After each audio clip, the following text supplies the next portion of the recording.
O Evangelho segundo o Espiritismo, Allan Kardec, contém a explicação dos ensinamentos morais do Cristo, em concordância com o Espiritismo e sua aplicação às diversas situações da vida. Fé inabalável é somente aquela que pode encarar a razão face a face em todas as épocas da humanidade.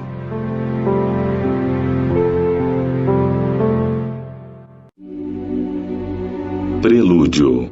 Os Espíritos do Senhor, que são as virtudes dos céus, como um imenso exército que se movimenta ao receber a ordem de comando, espalhando-se por toda a superfície da terra, e semelhantes às estrelas cadentes, vêm iluminar os caminhos e abrir os olhos aos cegos. Eu vos digo, em verdade, que são chegados os tempos em que todas as coisas devem ser restabelecidas em seu verdadeiro sentido, para dissipar as trevas, confundir os orgulhosos e glorificar os justos.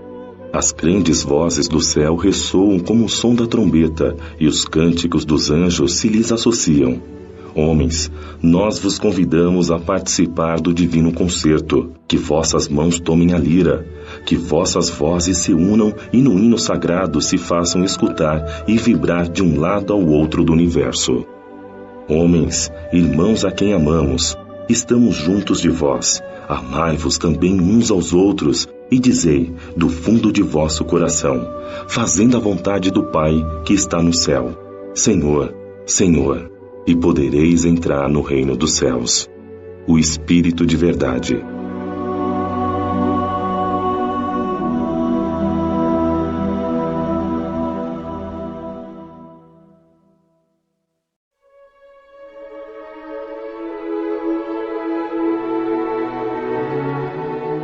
Introdução.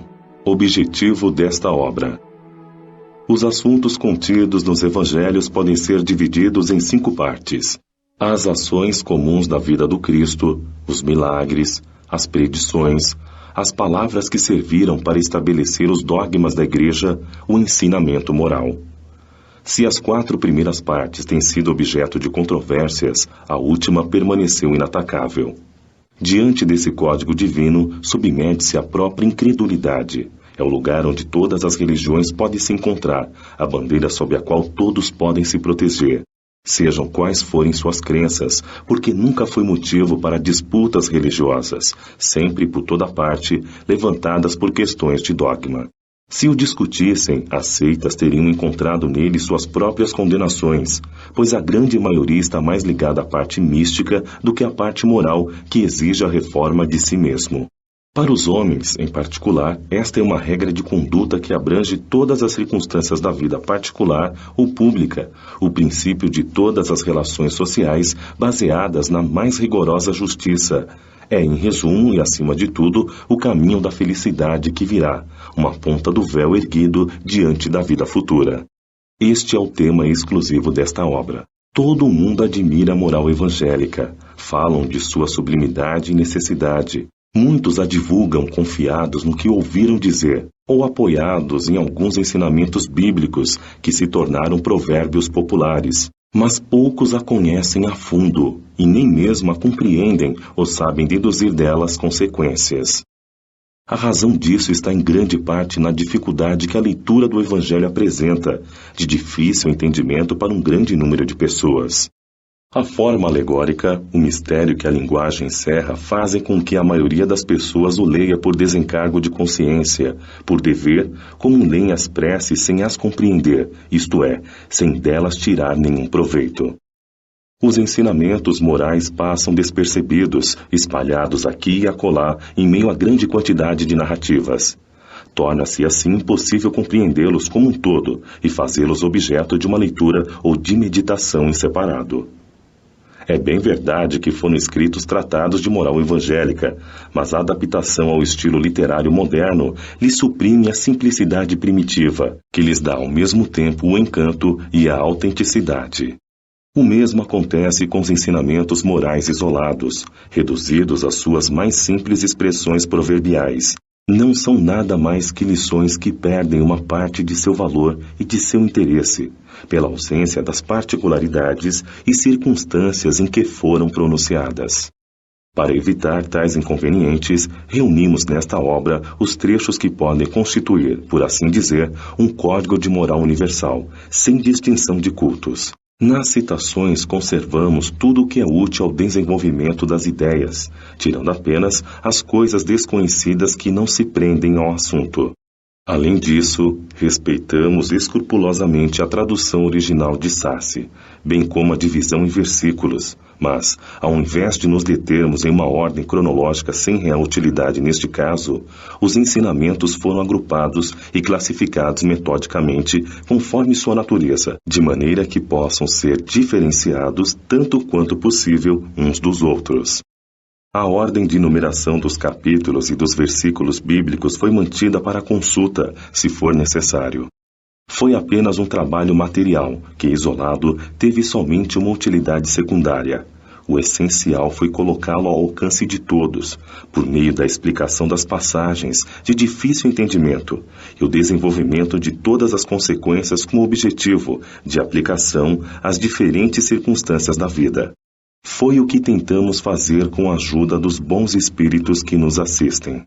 Muitos dos assuntos dos evangelhos, da Bíblia e dos autores sagrados em geral são de difícil entendimento e muitos até parecem absurdos, devido à falta de uma chave para compreender o seu verdadeiro sentido. Essa chave está inteiramente no Espiritismo, como já puderam convencer-se os que estudaram seriamente e como também será ainda melhor reconhecido mais tarde. O Espiritismo se encontra por toda parte, na antiguidade e em todas as épocas da humanidade. Encontram-se em toda parte vestígios dele nas escrituras, nas crenças e nos escritos, e é por isto que, ao abrir novos horizontes para o futuro, lança uma luz esclarecedora sobre os mistérios do passado. Para completar cada ensinamento, reunimos algumas instruções escolhidas, entre as que foram ditadas pelos espíritos em diversos países, por intermédio de diferentes médiuns.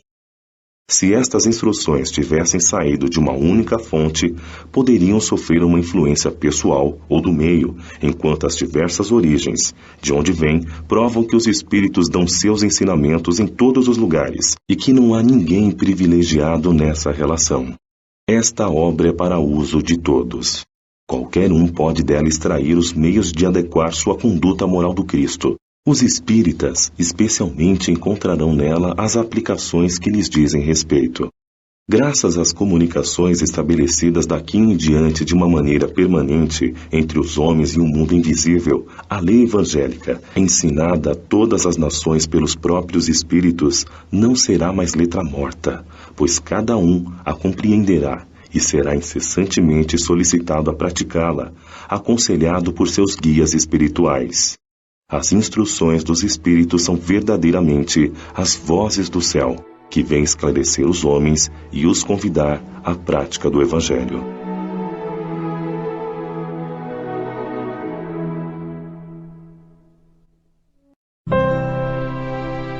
Autoridade da doutrina espírita. Controle universal dos ensinamentos dos espíritos. Se a doutrina espírita fosse uma criação puramente humana, só teria por garantia as luzes dos que a criaram. Acontece que ninguém na Terra poderia ter a pretensão de possuir sozinho a verdade absoluta. Se os espíritos que revelaram a doutrina espírita se manifestassem a um único homem, nada lhe garantiria a origem, pois seria preciso acreditar na palavra daquele que dissesse ter recebido deles os ensinamentos. Admitindo-se uma perfeita sinceridade, poderia ele convencer perfeitamente as pessoas do seu meio, poderia ter seguidores, mas jamais chegaria a reunir todo o mundo. Deus quis que a nova revelação chegasse aos homens por um meio mais rápido e mais autêntico. Por isso, encarregou os espíritos de levá-la de um polo a outro, manifestando-se em todos os lugares, sem dar a ninguém o exclusivo privilégio de ouvir suas palavras. Um homem pode ser iludido, pode iludir-se a si mesmo, mas não se pode enganar milhões de pessoas que veem e ouvem a mesma coisa. Isto é uma garantia para cada um e para todos. Aliás, pode-se fazer desaparecer um homem, mas não se pode fazer desaparecer multidões. Podem-se queimar livros, mas não se podem queimar os espíritos. Acontece que, queimando-se todos os livros, a fonte da doutrina espírita não seria atingida, pois ela não está na terra. Surge de todos os lugares, e qualquer pessoa pode beber nessa fonte. Se faltarem os homens para propagá-la, haverá sempre os espíritos, que alcançam todo o mundo e aos quais ninguém pode atingir. E em vista disso, os próprios espíritos fazem a propagação do espiritismo, com a ajuda de incontáveis médiuns que surgem de todos os lados. Se houvesse somente um único intérprete, por mais favorecido que fosse, o espiritismo mal seria conhecido, e o próprio intérprete, independentemente de qualquer classe a que pertencesse, seria motivo de desconfiança por parte de muitas pessoas. Nem todas as nações o aceitariam, enquanto os espíritos, comunicando-se em todos os lugares, com todas as pessoas, todas as seitas e todos os grupos, são aceitos por todos. O espiritismo não tem nacionalidade, independe de cultos particulares, não é imposto por nenhuma classe social, pois qualquer um pode receber instruções de seus parentes e amigos de além-túmulo. Era preciso que assim fosse para que todos os homens se sentissem convocados à fraternidade. Se não fosse posto sobre um terreno neutro, ele teria alimentado as desavenças ao invés de abrandá-las. Na universalidade dos ensinamentos dos espíritos está a força do espiritismo e também a causa de sua tão rápida propagação. A voz de um único homem, mesmo com a ajuda da imprensa, levaria séculos para chegar aos ouvidos de todos. Mas eis que milhares de vozes se fazem ouvir simultaneamente em todos os lugares da Terra, para proclamar os mesmos princípios e transmiti-los a todos de forma igual, dos mais simples de entendimento aos mais sábios. Ninguém é deixado de lado. É uma vantagem que nenhuma das doutrinas que já apareceram até hoje possui. Resulta que, se o espiritismo é uma verdade, ele não teme a má vontade dos homens, nem as revoluções morais, nem as perturbações físicas do globo, visto que nenhuma destas coisas pode atingir os espíritos. Mas esta não é a única vantagem que resulta dessa posição excepcional. O espiritismo tem também uma poderosa garantia contra as divisões que poderiam nascer, seja pela ambição de alguns, seja pelas contradições de certos espíritos. Essas contradições são certamente um obstáculo, mas trazem em si mesmas o remédio ao lado do mal. Sabe-se que os espíritos, por causa da diferença de conhecimentos que têm, estão longe de possuir individualmente toda a verdade, pois não é dado a todos penetrar certos mistérios. O que cada um sabe é proporcional à sua purificação, e a maioria dos espíritos não sabe mais do que os homens, aliás, sabe até menos do que alguns deles. Há entre os espíritos, como entre os homens, presunçosos e pseudo-sábios, que creem saber o que não sabem, sistemáticos que tomam suas ideias como verdadeiras, e, enfim, os espíritos de ordem mais elevada, que são completamente desmaterializados, os únicos despojados das ideias e preconceitos terrenos. Sabe-se também que os espíritos mentirosos não têm escrúpulos e se identificam com outros nomes para fazer aceitar suas utopias, ou seja, suas ideias fantasiosas. É fundamental considerar que para tudo o que está fora do ensinamento exclusivamente moral, as revelações que cada um pode obter terão um caráter pessoal sem garantia de autenticidade e devem ser consideradas como opiniões exclusivamente pessoais deste ou daquele espírito e que seria imprudente aceitá-las e propagá-las levianamente como verdades absolutas. O primeiro exame ao qual é preciso submeter, sem exceção, tudo o que vem dos espíritos é, sem dúvida, o da razão. Portanto, toda teoria que contrarie o bom senso, a rigorosa lógica e os dados positivos que já possuímos deve ser rejeitada, mesmo que esteja assinada por qualquer nome respeitável. Mas, em muitos casos, este exame ficará incompleto, em virtude da insuficiência de conhecimento de algumas pessoas e da tendência de muitos em considerar sua própria opinião como o único árbitro da verdade. Nesta situação, como procedem os homens que não confiam de forma total neles mesmos? Levam em consideração a opinião da grande maioria, tomando-a como guia. É dessa maneira que devemos proceder em relação ao que dizem os espíritos, já que eles mesmos nos fornecem os meios desse controle. A concordância do ensinamento dos espíritos é, portanto, o melhor de todos os controles, mas ainda é preciso que ocorra em certas condições. A menos segura de todas é quando um único médium pergunta a muitos espíritos sobre algo duvidoso. É evidente que, se ele está sob o domínio de uma obsessão, ou se ele está em sintonia com um espírito mistificador, esse espírito pode lhe dizer a mesma coisa sob nomes diferentes. Não há também uma garantia suficiente na concordância que se pode obter pelos médiuns de um único centro, pois podem estar todos sob a influência de mistificadores. A única garantia séria do ensinamento dos espíritos está na concordância que exista entre as revelações feitas espontaneamente, servindo-se de um grande número de médiuns, estranhos uns aos outros em diversos lugares. Compreende-se que não se trata aqui de comunicações relativas a interesses secundários, mas das que se referem aos princípios básicos da doutrina espírita. A experiência demonstra que quando um princípio novo deve ser revelado, ele é ensinado espontaneamente, em diferentes lugares ao mesmo tempo e de uma maneira idêntica, se não pela forma, pelo menos pelo conteúdo. Portanto, se ocorrer a um espírito formular uma teoria personalizada, baseada em suas próprias ideias e longe da verdade, pode-se estar certo de que essa teoria ficará circunscrita e limitada, e cairá diante da unanimidade das instruções vindas de todas as partes e de maneira idêntica, como já demonstraram vários exemplos. É esta unanimidade que fez cair todas as teorias parciais que surgiram na origem do Espiritismo, época em que cada um explicava os fenômenos à sua maneira, antes mesmo que se conhecessem as leis que regem as relações do mundo visível com o mundo invisível. Esta é a base em que nos apoiamos para formular um princípio da doutrina. Não é porque esteja de acordo com as nossas ideias que o damos por verdadeiro. Não nos colocamos de modo algum como árbitro supremo da verdade e não dizemos a ninguém: acreditai em tal coisa, pois estamos vos dizendo.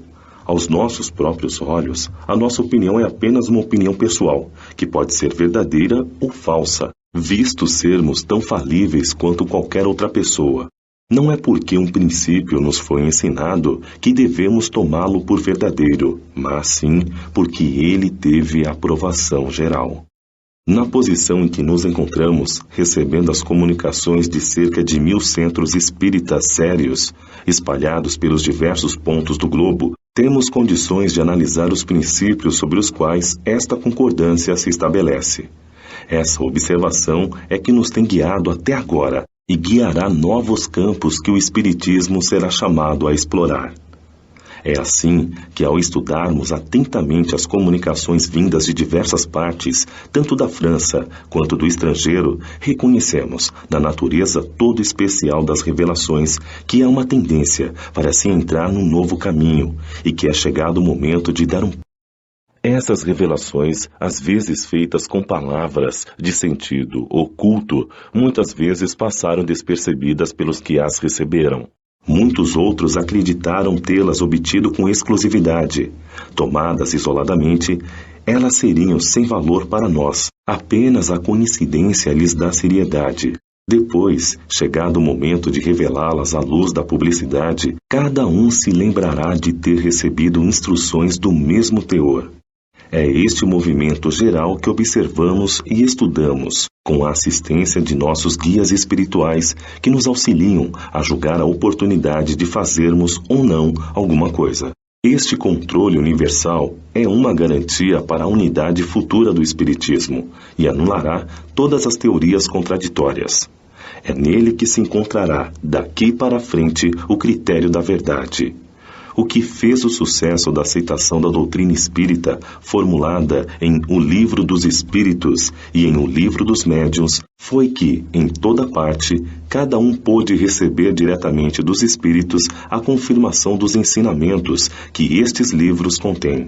Se os espíritos tivessem vindo de todos os lugares a contradizê-los, estes livros teriam já há muito tempo sofrido o destino de todas as criações fantasiosas. O próprio apoio da imprensa nos salvaria do naufrágio. Mas, embora não tendo contado com esse apoio, eles rapidamente abriram seus caminhos e avançaram com segurança. Isso ocorreu porque tiveram o apoio dos espíritos, cuja boa vontade compensou, em muito, a má vontade dos homens.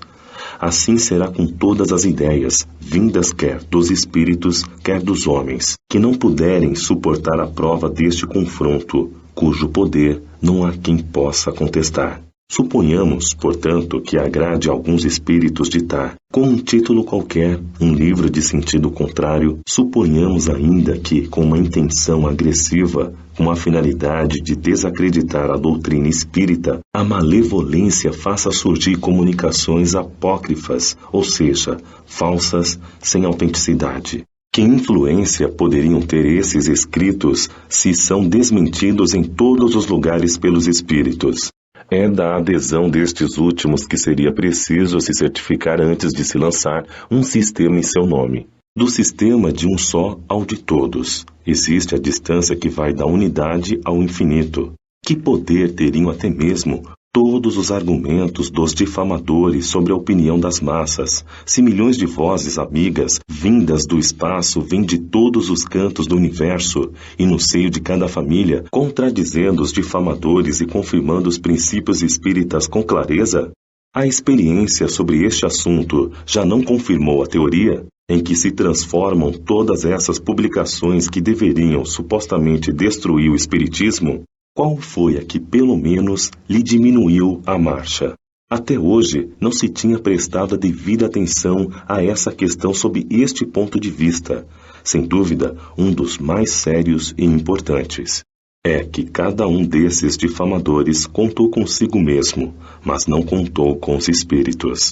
O princípio da concordância é ainda uma garantia contra as alterações que o espiritismo poderia sofrer pelas seitas, que quisessem se apoderar dele em seu proveito e acomodá-lo a seu bel prazer. Quem quer que tentasse fazê-lo, desviá-lo do seu objetivo providencial, fracassaria, pela simples razão de que os espíritos, pela universalidade de seus ensinamentos, farão cair por terra toda modificação que se desvie da verdade.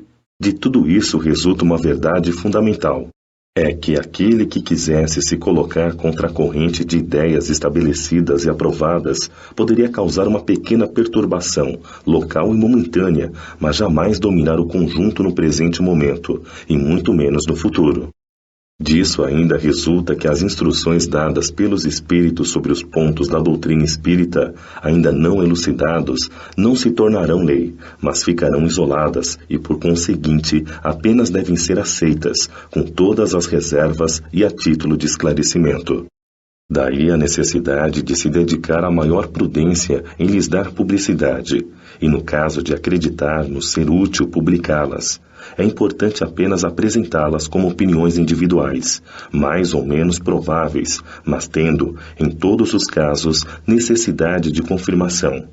É preciso obter esta confirmação antes de apresentar um princípio como verdade absoluta, se não quisermos ser acusados de leviandade ou decredulidade irrefletida. Os espíritos superiores procedem, mas suas revelações, com extrema prudência e sabedoria. Eles só abordam grandes questões da doutrina espírita gradualmente, à medida que a inteligência do homem esteja apta para compreender as verdades de uma ordem mais elevada e quando as circunstâncias sejam propícias para a emissão de uma nova ideia. É por isso que, desde o princípio, eles não disseram tudo, e até agora ainda não disseram, nunca cedendo à impaciência das pessoas muito apressadas, que querem colher os frutos antes do tempo. Seria inútil, pois, querer adiantar-se o tempo designado a cada coisa pela providência. Os espíritos verdadeiramente sérios negariam sua ajuda. Mas os espíritos levianos, que não se preocupam com a verdade, respondem a tudo. É por esta razão que, sobre todas as questões prematuras, há sempre respostas contraditórias. Estas considerações sobre os princípios expostos não são o resultado de uma teoria pessoal, mas a consequência natural das condições sobre as quais os espíritos se manifestam. É evidente que se um espírito diz uma coisa de um lado, enquanto milhões de espíritos dizem contrário em outros lugares, conclui-se que a verdade não pode estar com um único ou quase único em sua opinião, pois pretender ter razão sozinho contra todos seria tão ilógico da parte de um espírito quanto da parte dos homens. Os espíritos verdadeiramente sábios, se não se sentem suficientemente esclarecidos sobre uma questão, nunca decidem de um modo definitivo. Declaram apenas abordá-la sob o seu ponto de vista, e eles mesmos aconselham a esperar uma confirmação. Por mais grandiosa, bela e justa que seja uma ideia, é impossível que ela reúna, desde o início, todas as opiniões. As divergências de opinião que resultam disso são a consequência inevitável do movimento que se desencadeia. São mesmo necessárias para melhor ressaltar a verdade.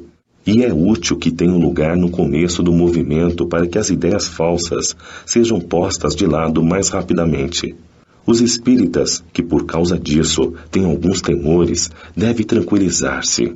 Todas as pretensões isoladas cairão, pela força das coisas, diante do grande e poderoso critério da concordância universal. Não será pela opinião de um homem que se estabelecerá a união, mas pela voz unânime dos espíritos. Não será um homem, muito menos nós ou qualquer outro, que fundará a ortodoxia espírita. Também não será um espírito, vindo se impor a quem quer que seja. Será a universalidade dos espíritos comunicando-se em toda a terra por ordem de Deus. Este é o caráter essencial da doutrina espírita. Esta é a força e a sua autoridade. Deus quis que sua lei fosse fixada com um alicerce de base inabalável. Foi por isso que ele não quis pôr essa responsabilidade sobre a cabeça frágil de um só homem. É diante desse poderoso tribunal de sabedoria, como um areópago, onde não se impõe nem as sociedades, nem as rivalidades invejosas, nem as seitas, nem as vaidades patrióticas, que virão se quebrar todas as oposições, todas as ambições, todas as pretensões da supremacia individual, pois nós mesmos nos destruiríamos se quiséssemos substituir nossas próprias ideias pelos seus decretos soberanos. Apenas ele decidirá todas as questões pendentes de interpretação que silenciarão as discordâncias e dará razão ou não a quem dê direito. Diante deste imponente acordo de todas as vozes do céu, o que pode a opinião de um homem ou de um espírito? Menos que uma gota d'água que se perde no oceano. Menos do que a voz de uma criança abafada numa tempestade. A opinião universal, eis o juiz supremo, é quem se pronuncia em última instância. Ela é formada a partir de todas as opiniões individuais. Se uma delas é verdadeira, tem apenas um peso relativo na balança. Se é falsa, não pode se sobrepor sobre as demais. Nesse imenso conjunto, as individualidades desaparecem, e isso representa uma extraordinária derrota para a vaidade e o orgulho humanos. Este conjunto harmonioso já se anuncia, e este século não passará sem que ele resplandeça com todo o seu brilho, de modo a eliminar todas as incertezas, pois, daqui para frente, vozes poderosas receberão a missão de se fazer ouvir, para reunir os homens sob a mesma bandeira, desde que o campo esteja suficientemente preparado.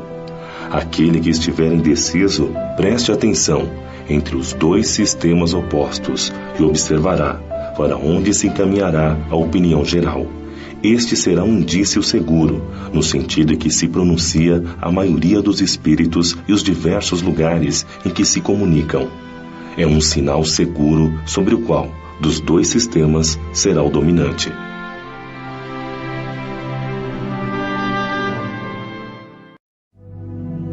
Notas históricas.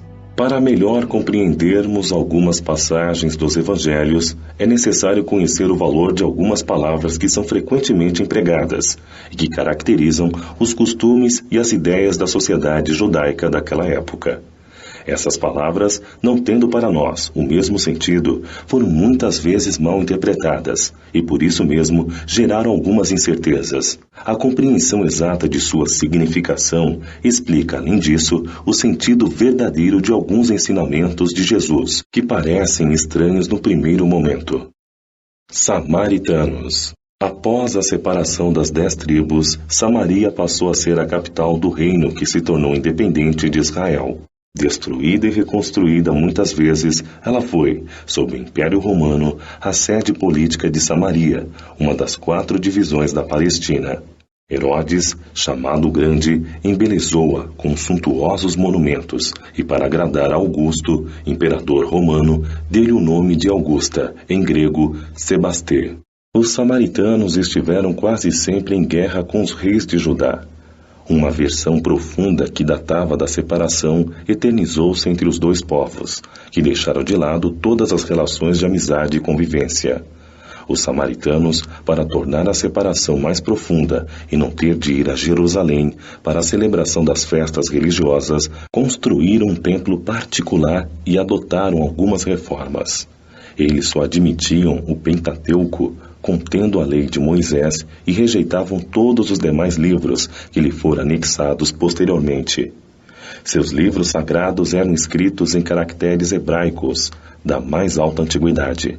Aos olhos dos judeus ortodoxos, eles eram heréticos e, por isso mesmo, desprezados, amaldiçoados e perseguidos. A rivalidade entre as duas nações tinha, pois, como único princípio a divergência das opiniões religiosas, embora suas crenças tivessem as mesmas origens. Eles eram os protestantes daquela época. Ainda hoje se encontram samaritanos em algumas regiões do Oriente, especialmente em Nablus e Jaffa. Seguem as leis de Moisés com mais rigor que os outros judeus e só celebram casamentos entre si. Nazarenos. Nome dado na antiga lei aos judeus que faziam votos por toda a vida, ou apenas por um certo tempo, de conservar-se em pureza perfeita.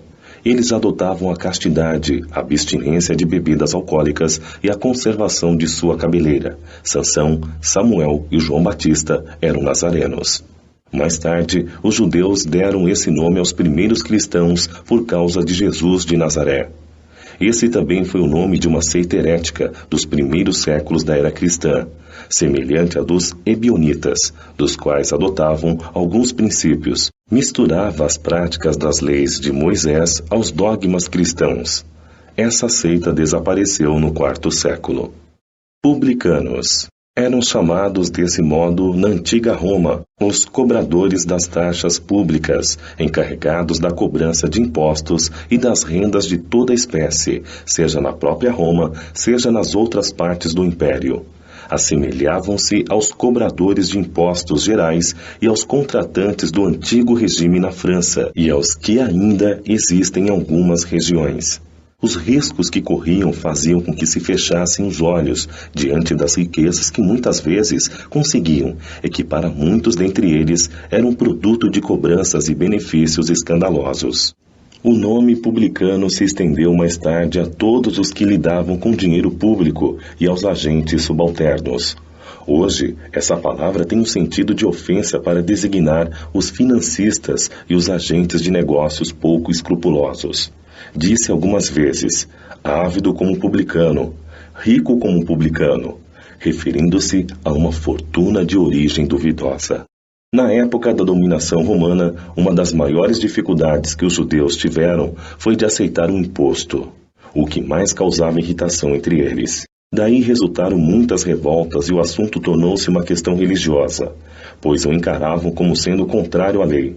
Formou-se, então, um partido poderoso à frente do qual estava um certo Judas, conhecido como Gaulonita, que tinha por princípio o não pagamento do imposto. Os judeus tinham, portanto, horror a essa cobrança e a todos os que eram encarregados de recebê-la. Daí sua aversão aos publicanos de todos os lugares, entre os quais podíamos encontrar pessoas muito estimadas, mas que, em razão de suas funções, eram desprezadas, assim como os que tinham relações com eles eram considerados na mesma desaprovação. Os judeus distintos acreditavam se comprometer se tivessem relações de intimidade com eles. Peageiros eram os cobradores de baixa categoria encarregados principalmente da cobrança dos pedágios nas entradas das cidades. Suas funções assemelhavam-se à dos alfandegários e à dos cobradores de taxas sobre mercadorias. Sofriam a reprovação dirigida aos publicanos em geral. É por esta razão que no Evangelho encontra-se frequentemente o nome de publicano, associado ao de pessoa de má vida. Esta classificação não se referia às pessoas devassas ou aos vagabundos. Era um termo de menosprezo, sinônimo de pessoas de má companhia, indignas de se relacionar com pessoas de bem.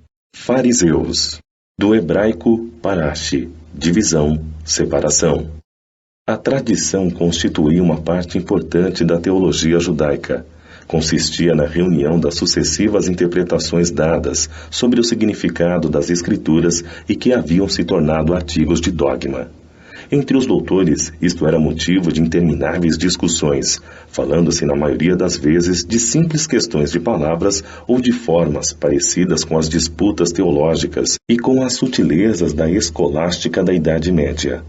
Surgiram daí diferentes seitas, e cada uma pretendia ter a exclusividade da verdade, e como quase sempre acontece, detestando-se cordialmente umas às outras. Entre estas seitas, a mais influente era a dos fariseus, que teve por chefe Hilel, doutor judeu nascido na Babilônia, fundador de uma escola célebre, onde se ensinava que a fé só era dada pelas Escrituras. Sua origem remonta ao ano de 180 ou 200 a.C. Os fariseus foram perseguidos em diversas épocas, notadamente sob os domínios de Hircânio, sumo pontífice e rei dos judeus, Aristóbulo e Alexandre, reis da Síria. Entretanto, este último, tendo devolvido suas honras e seus bens, fez com que eles retomassem o poder, conservando-o até a ruína de Jerusalém no ano 70 da era cristã, época em que os fariseus desapareceram em consequência da dispersão do povo israelita. Os fariseus tinham um papel ativo nas discussões religiosas.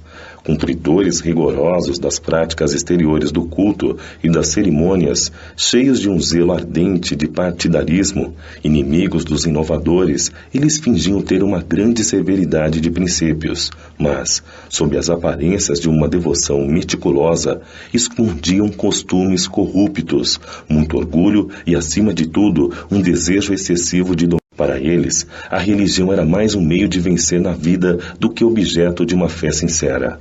Possuíam apenas a aparência e a ostentação de virtude, mas naquela época exerciam uma grande influência sobre o povo, aos olhos do qual passavam por santos personagens. Eis porque eram muito poderosos em Jerusalém.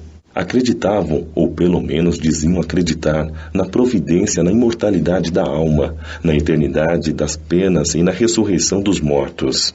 Jesus, que acima de tudo ensinava a simplicidade e as qualidades do coração, que preferia da lei o espírito que vivifica a letra que mata, esforçou-se durante toda a sua missão em desmascarar essa hipocrisia e criou, consequentemente, inimigos enfurecidos entre eles, razão pela qual se uniram os príncipes dos sacerdotes para amotinar o povo contra ele e crucificá-lo. Escribas, nome dado a princípio aos secretários dos reis de Judá e a certos encarregados, gerenciadores dos exércitos judeus. Mais tarde, essa designação foi aplicada especialmente aos doutores, que ensinavam a lei de Moisés e a interpretavam para o povo. Eles tinham ideias comuns com os fariseus, com os quais compartilhavam os mesmos princípios e a antipatia contra os inovadores. Eis porque Jesus os coloca na mesma reprovação. Sinagoga, do grego sunagogue, reunião, congregação. Havia apenas um único templo na Judéia, o de Salomão, em Jerusalém, onde se celebravam as grandes cerimônias do culto. Os judeus se dirigiam a ele todos os anos em peregrinação para as principais festas, como a da Páscoa, a da Consagração e a dos Tabernáculos. Foi nessas ocasiões que Jesus fez diversas viagens a Jerusalém. As outras cidades não possuíam um único templo, mas sim sinagogas, edifícios onde os judeus se recolhiam nos dias de sábado para fazer orações públicas sob a direção dos anciões, dos escribas ou dos doutores da lei. Ali também se faziam as leituras dos livros sagrados, seguidas de explicações e comentários, cuja participação era aberta a todos. Foi por isso que Jesus, sem ser sacerdote, ensinava nas sinagogas nos dias de sábado. Depois da ruína de Jerusalém e da dispersão dos judeus, as sinagogas, nas cidades em que passaram a habitar, serviram-lhes de templos para a celebração do culto. Saduceus. Seita judia que se formou por volta do ano 248 a.C., assim foi chamada devido a Sadoc, seu fundador. Os saduceus não acreditavam nem na imortalidade da alma, nem na ressurreição, nem nos bons e maus anjos. Contudo, acreditavam em Deus, mas não esperavam nada depois da morte, apenas o serviam tendo em vista recompensas temporais, ao que acreditavam se limitar sua providência.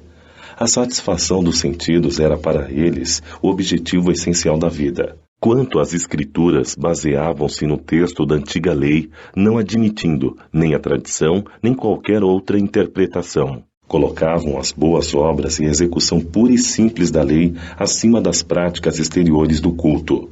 Eram, como podemos ver, os materialistas, os deístas e os sensualistas da época. Esta seita era pouco numerosa, mas contava com personagens importantes e tornou-se um partido político constantemente em oposição aos fariseus.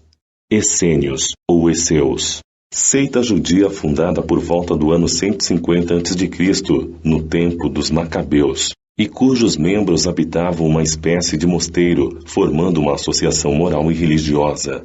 Distinguiam-se pelos costumes suaves e virtudes rigorosas. Ensinavam o amor a Deus e ao próximo, a imortalidade da alma, e acreditavam na ressurreição. Não se casavam, condenavam a escravidão e a guerra, tinham bens em comum e se dedicavam à agricultura. Ao contrário dos saduceus sensuais que negavam a imortalidade e dos fariseus enrijecidos com as práticas exteriores e para os quais a virtude era apenas aparência, não tiravam nenhum partido nas disputas que dividiam essas duas seitas.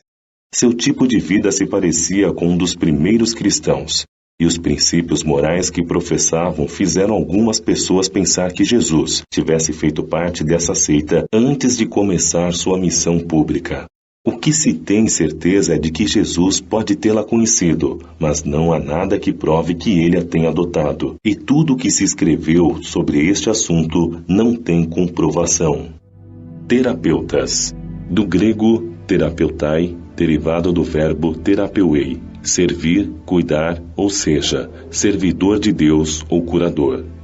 Seguidores judeus contemporâneos do Cristo, estabelecidos principalmente em Alexandria, no Egito, tinham uma grande afinidade com os essênios, dos quais professavam os princípios.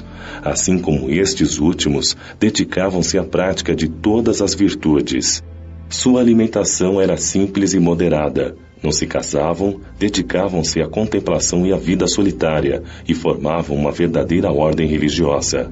Filon, filósofo judeu platônico de Alexandria, foi o primeiro a referir-se aos terapeutas, considerando-os como uma seita judaica. Eusébio, São Jerônimo e outros pais da Igreja pensavam que eram cristãos. Sendo judeus ou cristãos, era evidente que, do mesmo modo que os essênios, formavam um traço de união entre o judaísmo e o cristianismo.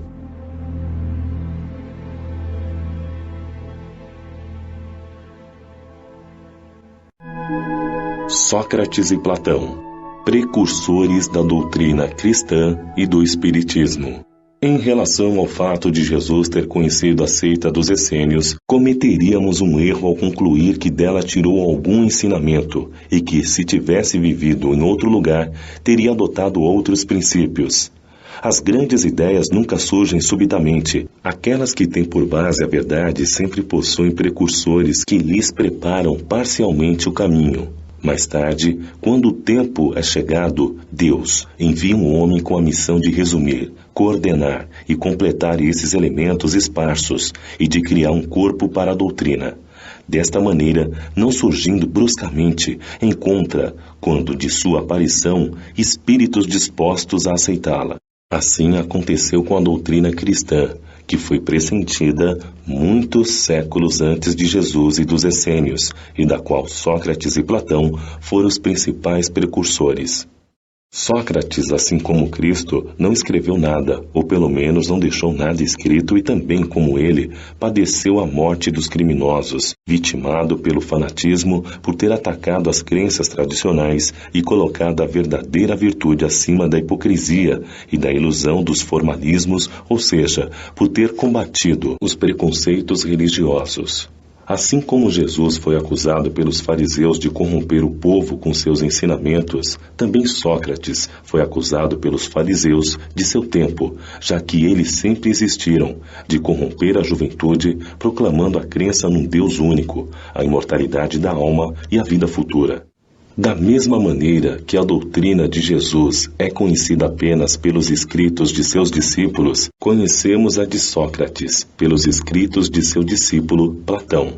Acreditamos ser útil resumir aqui os seus pontos mais importantes para mostrar sua concordância com os princípios do cristianismo. Aqueles que julgarem esta comparação uma profanação e que afirmam não poder haver semelhança entre a doutrina de um pagão e a do Cristo, responderemos que a doutrina de Sócrates não era pagã, visto que tinha por objetivo combater o paganismo, e que a doutrina de Jesus, mais completa e mais depurada do que a de Sócrates, nada tem a perder com a comparação, que a grandeza da missão divina do Cristo não será diminuída, e além de tudo, é a própria história que não pode ser sufocada. O homem chegou a um tempo em que a luz surge por si mesma, debaixo do alqueire.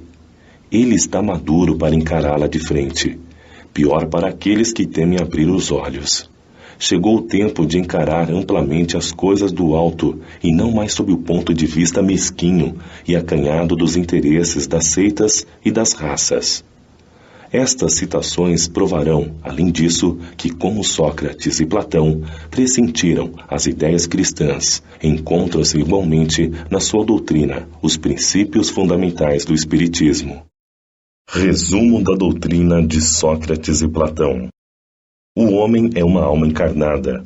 Antes de sua encarnação, ela existia junto aos modelos primordiais, as ideias do verdadeiro, do bem e do belo. Separou-se deles ao encarnar, e lembrando-se de seu passado, fica mais ou menos atormentada pelo desejo de voltar a ele. Não podemos exprimir mais claramente a diferença e a independência dos dois princípios, o inteligente, a alma, e o material, o corpo. Além disso, temos aí a doutrina da pré-existência da alma, da vaga intuição que ela conserva de um outro mundo, ao qual deseja voltar, da sobrevivência ao corpo, da saída do mundo espiritual para encarnar e da sua volta a esse mundo após a morte. É, enfim, o germe da doutrina dos anjos decaídos. A alma se perturba e confunde quando se serve do corpo para apreciar qualquer assunto. Sente vertigens como se estivesse ébria, pois se une a coisas que são, por sua natureza, sujeitas a mudanças. Em vez disso, quando ela contempla sua própria essência, volta-se para o que é puro, eterno, imortal, e sendo dessa mesma natureza, aí permanece ligada pelo maior tempo que puder. É aí que suas perturbações então findam, pois ela está unida ao que é imutável, e a este estado da alma é o que se chama de sabedoria. Assim, o homem que considera as coisas terra a terra, sob o ponto de vista material, vive iludido. Para apreciá-las com justeza, é preciso vê-las do alto, ou seja, sob o ponto de vista espiritual. O verdadeiro sábio deve, portanto, isolar a alma do corpo para ver com os olhos do espírito. Eis o que ensina também o Espiritismo. Enquanto tivermos nosso corpo e a alma estiver mergulhada nessa corrupção, nunca possuiremos o objeto de nossos desejos, a verdade. De fato, o corpo nos oferece 1000 obstáculos pela necessidade que temos de cuidar dele. Além disso, nos enche de desejos, vontades, temores, 1000 quimeras e 1000 tolices. De maneira que com ele é impossível ser sábio em algum momento. Mas, se não for possível conhecer com pureza coisa alguma, enquanto a alma estiver unida ao corpo, conclui-se de duas coisas. Uma, ou que nunca se conhecerá a verdade, ou que só a conheceremos após a morte. Livres da loucura do corpo, conversaremos então, é de se esperar, com homens igualmente livres, e conheceremos por nós mesmos a essência das coisas. Eis porque os verdadeiros filósofos se preparam para morrer, e a morte não lhes parece de nenhum modo temível. Temos aqui o princípio das aptidões dos dons da alma, obscurecidos pelas sensações do corpo físico e da expansão dessas faculdades após a morte. Mas trata-se apenas de almas evoluídas, já depuradas. Não acontece o mesmo com as almas impuras. 4. A alma impura nesse estado encontra-se atordoada e é arrastada novamente para o mundo visível, pelo horror do que é invisível e imaterial. Podemos dizer, portanto, que ela permanece ao redor dos monumentos e dos túmulos, junto aos quais foram vistos às vezes fantasmas tenebrosos, como devem ser as imagens das almas que deixaram o corpo sem estar inteiramente depuradas e que ainda mantêm algo da forma material, o que faz com que nós possamos percebê-las. Não são as almas dos bons, mas sim as dos maus, que são forçadas a vagar, errantes, nesses lugares onde sofrem as penas de sua vida passada e onde continuam a vagar, até que os desejos inerentes à forma material que as atraem, as conduzam a um outro corpo. Então elas retomam, sem dúvida, os mesmos costumes que durante a vida anterior eram objeto de suas predileções. Não é apenas o princípio da reencarnação que está aqui claramente expresso, mas também do estado das almas que ainda estão sob o domínio da matéria, descrito como o Espiritismo mostra nas evocações. Diz mais, que a reencarnação em um corpo material é uma consequência da impureza da alma, mas que as almas purificadas estão livres dela. O Espiritismo não diz outra coisa, apenas acrescenta que a alma, que tomou boas resoluções na erraticidade e que tem conhecimentos adquiridos, trará, ao renascer, menos defeitos, mais virtudes e mais ideias intuitivas que não possuía em sua existência anterior, e que assim, cada existência marca para ela um progresso intelectual e moral. 5. Após nossa morte, o gênio, daimon, demônio, que nos havia sido designado durante nossa vida, nos leva a um lugar onde se reúnem todos aqueles que devem ser conduzidos ao Hades, para aí serem julgados. As almas, após viverem no Hades o tempo necessário, voltam a esta vida por numerosos e longos períodos. Esta é a doutrina dos anjos guardiães ou espíritos protetores e das reencarnações sucessivas, após intervalos mais ou menos longos de erraticidade. 6. Os demônios ocupam o espaço que separa o céu da terra. São o laço que une o grande todo consigo mesmo. A divindade nunca entra em comunicação direta com o homem, mas é por intermédio dos demônios que os deuses se relacionam e falam com ele, seja durante o estado de vigília, seja durante o sono. A palavra daimon, do qual se derivou demônio, não era tomada no mau sentido na antiguidade, tal como é nos tempos modernos. Não se aplicava exclusivamente aos seres malfazejos, mas a todos os espíritos em geral, entre os quais se distinguiam os espíritos superiores chamados de deuses e os espíritos menos elevados, ou demônios propriamente ditos, que se comunicavam diretamente com os homens. O Espiritismo também ensina que os espíritos habitam o espaço, que Deus só se comunica com os homens por intermédio dos espíritos puros, encarregados de transmitir as vontades dele. Que os espíritos se comunicam com os homens durante o estado de vigília e durante o sono. Se substituirmos a palavra demônio pela palavra espírito, teremos a doutrina espírita. Coloquemos a palavra anjo e teremos a doutrina cristã. 7. A preocupação constante do filósofo, tal como entendiam Sócrates e Platão, é a de dar mais atenção à alma e menos a esta vida, que não passa de um instante perante a eternidade. Se a alma é imortal, não é sábio viver em função da eternidade? O cristianismo e o espiritismo ensinam a mesma coisa. 8. Se a alma é imaterial, deve passar, após esta vida, a um mundo igualmente invisível e imaterial, assim como o corpo, ao se decompor, retorna à matéria.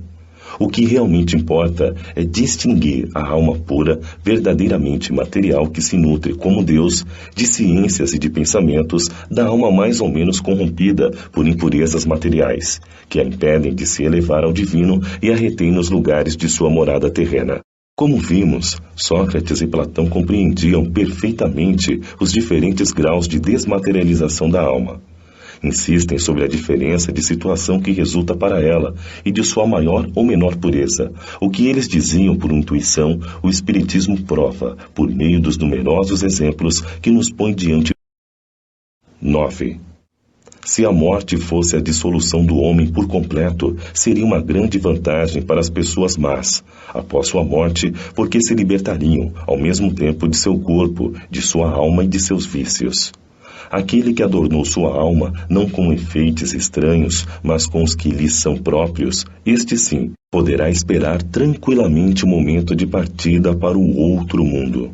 Equivale isto a dizer que o materialismo, que proclama um nada após a morte, seria a anulação de toda a responsabilidade moral posterior e, consequentemente, um estímulo ao mal, que a pessoa má tem tudo a ganhar com nada, que somente o homem que se libertou dos seus vícios e se enriqueceu de virtudes pode esperar tranquilamente o despertar na outra vida. O Espiritismo nos mostra, mediante os exemplos que nos põe diariamente perante os olhos, o quanto é aflitiva para uma pessoa má a passagem de uma vida para outra, a entrada na vida futura. 10. O corpo conserva os vestígios bem marcados dos cuidados que se teve com ele ou dos acidentes que sofreu. Acontece o mesmo com a alma. Quando ela se liberta do corpo, leva consigo os traços evidentes de seu caráter, de suas afeições e das impressões que cada um dos atos de sua vida lhe deixou. Desse modo, o maior mal que pode acontecer ao homem é ir para o outro mundo com uma alma carregada de culpas. Tu vês, Cáliques, que nem tu, nem Polos, nem Górgias, saberíeis provar que devemos seguir uma outra vida que nos será útil quando estivermos lá. De tantas opiniões diferentes, a única que permanece inabalável é a de que é melhor sofrer do que cometer uma injustiça e que, antes de mais nada, não se deve parecer, mas, sim, ser um homem de bem. Encontramos aqui este outro ponto fundamental, confirmado hoje pela experiência segundo o qual a alma ainda impura conserva as ideias, as tendências, o caráter e as paixões que tinha na terra. Este ensinamento, é melhor sofrer do que cometer uma injustiça, não é totalmente cristão? É o mesmo pensamento que Jesus revela neste ensinamento. Se alguém vos bater em uma face, oferecei-lhe a outra. 11. De duas coisas uma, ou a morte é uma destruição completa, ou é a passagem da alma para outro lugar. Se tudo deve se extinguir, a morte será como uma dessas raras noites que passamos sem sonhar e sem nenhuma consciência de nós mesmos. Mas se a morte é apenas uma mudança de morada, a passagem para um lugar onde os mortos devem se reunir, torna-se para nós uma felicidade encontrar aqueles a quem conhecemos. Meu maior prazer seria o de examinar de perto os habitantes dessa morada e de distinguir, como aqui, os que são sábios daqueles que acreditam ser e não o são. Mas é tempo de nos despedirmos, eu para morrer, vós para viverdes. Sócrates disse: os homens que viveram na terra se encontram após a morte e se reconhecem. O Espiritismo nos mostra os espíritos desses homens continuando as relações que tiveram, de tal modo que a morte não é uma interrupção, nenhuma cessação da vida, e sim uma contínua transformação. Se Sócrates e Platão tivessem conhecido os ensinamentos que Cristo daria 500 anos mais tarde e os que o Espiritismo nos dá agora, falariam da mesma maneira. Não há nisso nada de surpreendente, se considerarmos que as grandes verdades são eternas e que os espíritos avançados delas tomaram conhecimento antes de se encarnarem na Terra para onde as trazem. Sócrates, Platão e os grandes filósofos de seu tempo puderam, mais tarde, fazer parte daqueles que ajudaram Cristo em sua divina missão e foram escolhidos porque precisamente já compreendiam, mais do que os outros, os seus sublimes ensinamentos. Finalmente podem fazer parte agora da grande pleiade de espíritos encarregados de vir ensinar aos homens as mesmas verdades. 12. Nunca se deve retribuir injustiça com injustiça, nem fazer o mal a ninguém, seja qual for o mal que nos tenham feito. Poucas pessoas, entretanto, admitem este princípio, e as que discordam a esse respeito só podem desprezar-se umas às outras.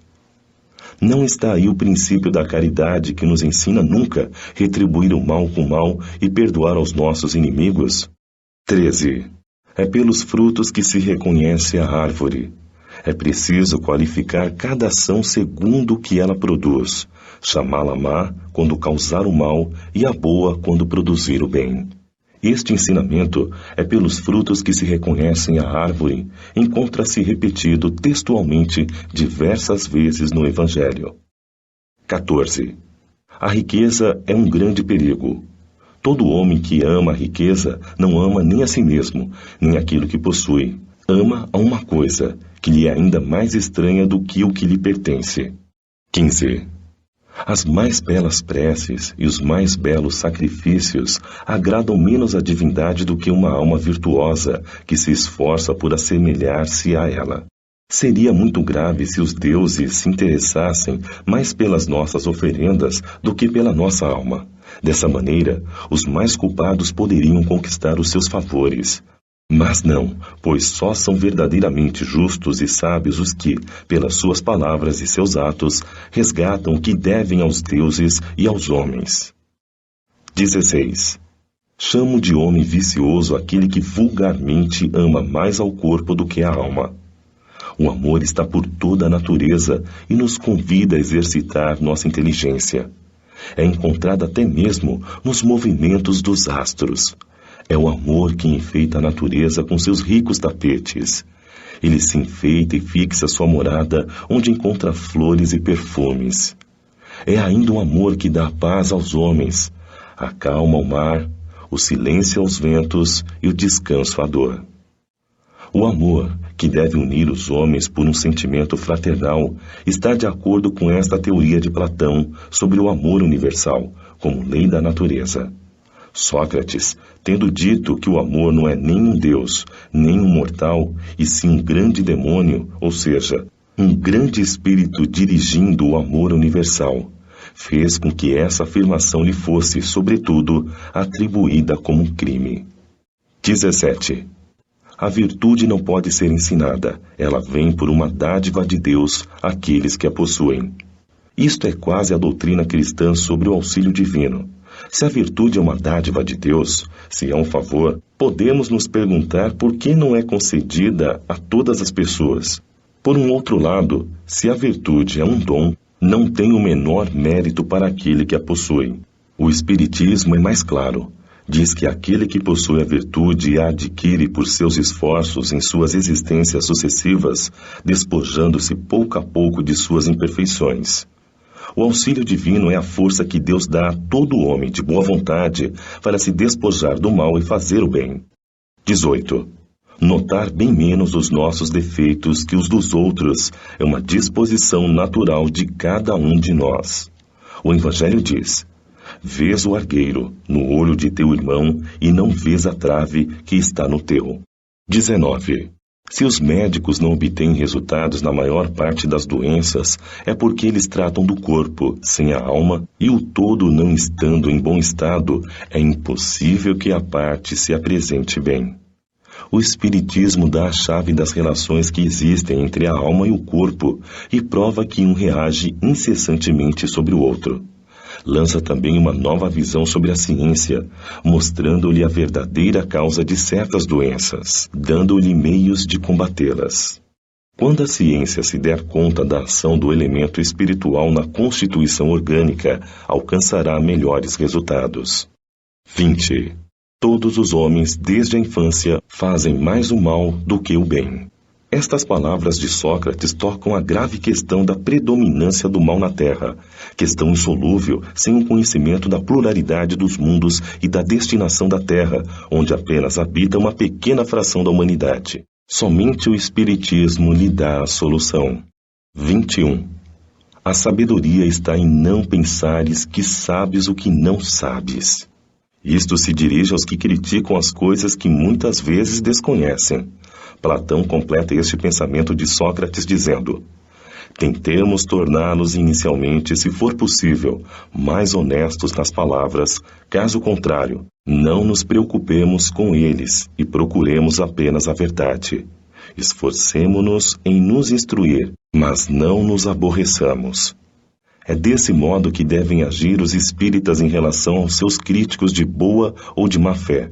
Se Platão vivesse nos dias de hoje, encontraria as coisas parecidas com as de seu tempo e poderia usar a mesma linguagem.